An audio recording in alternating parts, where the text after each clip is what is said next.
Thank you, DJ. The Africa Climate Summit inaugural conference held in Nairobi provided Kenyans and Africa climate stakeholders with lots of hope that by the year 2030, there will be significant changes in mitigating climate change.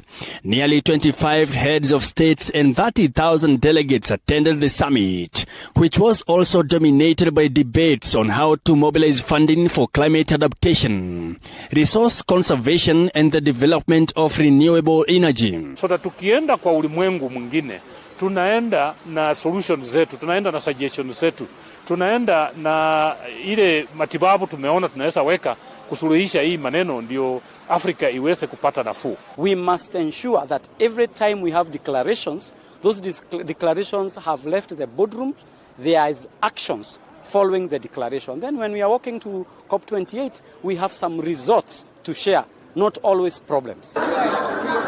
Homa Bay County Governor Gladys Wanga has commended the African Union initiative to hold the summit in Kenya, saying this will help her progress in her fish farming action plan in Homa Bay County. Na hapa tunataka tuweke innovation hub ya climate resilience, ya watu kuja kuonyesha, kufanya maonyesho ya yale innovations ambayo wamefanya kuhusiana na mambo ya climate resilience. And as the world looks forward to COP28 conference in Abu Dhabi, Dubai, set to be held in December this year, stakeholders who attended the summit said the summit has been an eye-opener. Kwa sababu sisi wa Afrika labda hatuna nguvu ya kuinvest kwa hizi minerals, tunaomba wenzetu kutoka Europe na wengine badala ya kubeba vitu zetu kama raw material, tunataka hizi vitu sibaki hapa, factories sijengwe hapa, hii value addition na manufacturing ifanywe hapa, vijana wetu wapate kazi. Kenyans are now confident that with the discussions leading to Nairobi Declaration,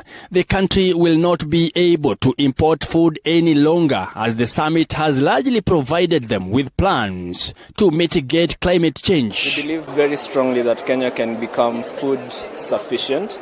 We don't need to import 45% of the food that we consume. You know, the Nature Conservancy, we put science, we work with governments, and we really help governments see how can we get smarter? How can we produce the same amount of food with the rest? What we need is technology. So how do we make sure that the finance that we raise is for goes towards technology? Look at biodiversity. I've learned about youth opportunities that are in the green economy, such as carbon credits and how to innovate and all that aspect. Curtains closed on the inaugural African Summit today, paving way for a 2-day Africa Climate Week scheduled for Thursday and Friday at the Kenyatta International Conference Center. They came to Nairobi green but are leaving with a basket full of promises and hope on how to combat climate change in both Kenya and across Africa. Mike Kaguongo, TV 47, Nairobi. Thank you, Mike Kagungu, for that. Definitely following up the Africa Climate Summit since Monday, and it concluded yesterday, speaking on matters Africa's one voice, and even as he puts it,